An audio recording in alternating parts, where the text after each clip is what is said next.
Approximately 2,700 years ago, there was a man named Homer who wrote two famous epic poems called the Iliad and the Odyssey. The Odyssey is about a man named Odysseus who, after a series of great trials, managed to find himself on an island ruled over by the lustrous nymph named Calypso. Calypso desired Odysseus and wanted him to be her husband. Odysseus, of course, said no because he had a spouse waiting for him at home. Soon enough, the gods got wind of this situation and dispatched Hermes to settle the problem with Calypso. Hermes told Calypso that Odysseus should be given free choice as to whether or not he should leave the island, and Calypso reluctantly agreed. Calypso then decided that she should help Odysseus get off the island and gave him a raft and supplies so that he may have a safe journey. For some time it looked like Odysseus would get home safely, but soon enough disaster struck, as is inevitable for that unlucky of a man.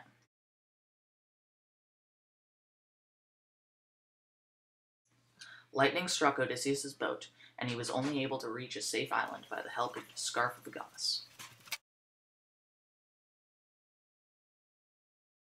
Odysseus was then stranded fully naked on the island of Phaeacia, where he met Princess Nausicaa.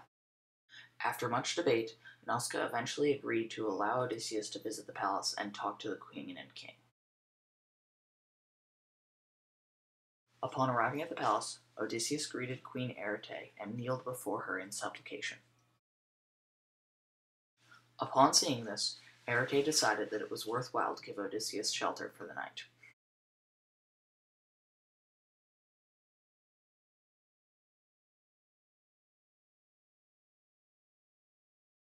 Soon enough, Odysseus was seated at the feasting table with King Alcinous and regaling him of his travels.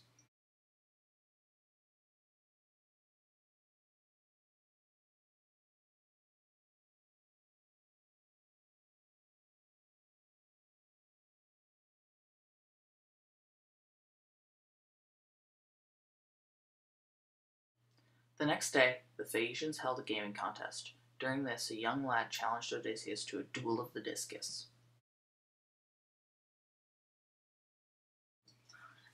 In spite of his malnourishment, Odysseus managed to clobber the young lad, and managed to teach him a lesson in humility.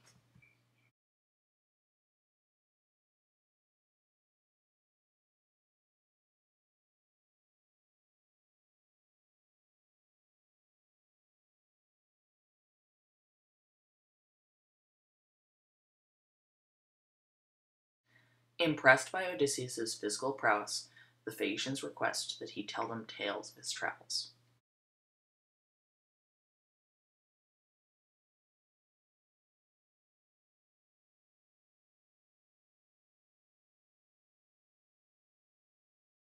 Odysseus begins this flashback by telling them the story of the time that he and his crew were trapped on the island of the Cyclops Polyphemus.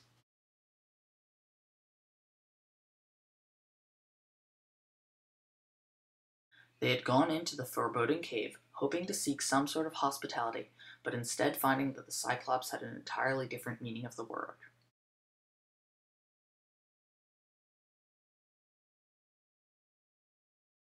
Enraged by Polyphemus' brute nature, Odysseus decides to wreak his horrible revenge by blinding the Cyclops.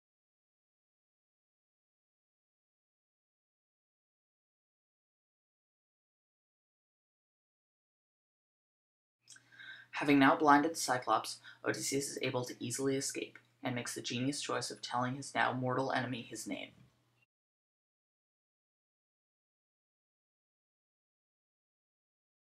The trials were not yet over for Odysseus and his crew, however, and next they found themselves trapped on an island filled with giants called the Laestrygonians.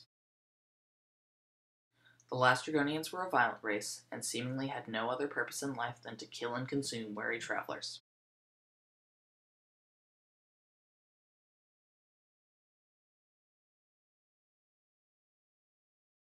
Our heroes were hardly out of the woods yet, however, and next they arrived on the island of a wicked witch named Circe. Upon meeting the scouting party sent to search the island, the witch turned them all into pigs. Odysseus was only able to avoid the witch's magic by using a drug called Molly, which allowed him to escape her charms. Using his immunity to her charms as a weapon, Odysseus is able to convince her to turn the crew back into their normal selves.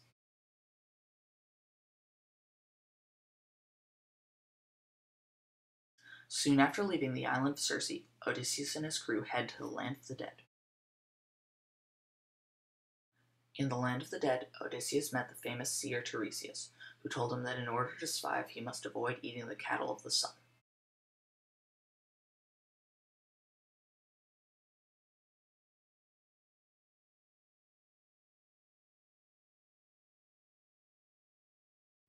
After consulting the ghost of Tiresias, Odysseus seeked out the ghost of his mother and asked her what was currently happening in the land of Ithaca.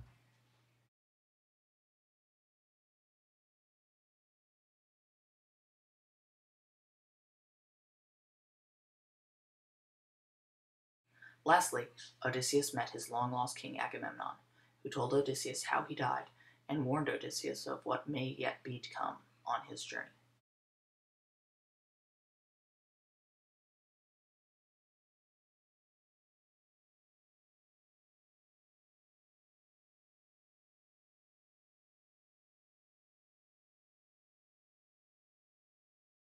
After leaving the land of the dead, Odysseus was forced to sail by the island of the Sirens. Sirens are creatures that are half bird and half woman, and are notorious for singing songs that cause sailors to throw themselves overboard. But their troubles were not over even then. Next, Odysseus and his crew were forced to face two great monsters, Scylla and Charybdis. Scylla was a six-headed cliff monster, while Charybdis was an ocean-dwelling monster that created a whirlpool by swallowing up large amounts of water, and both exacted their toll upon the crew. Next, Odysseus and his crew landed on the island of the cattle of the sun, where they, in their genius, decided to eat some of the cattle of the sun. This is the exact action that the seer Tiresias had warned them against.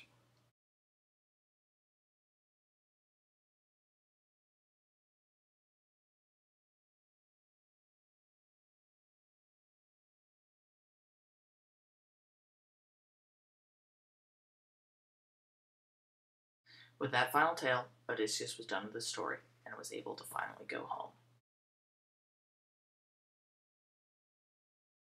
The Phaeacians were so impressed with Odysseus' tale that they decided to send him home with treasures aplenty, and to lay him down asleep on a beach at Ithaca.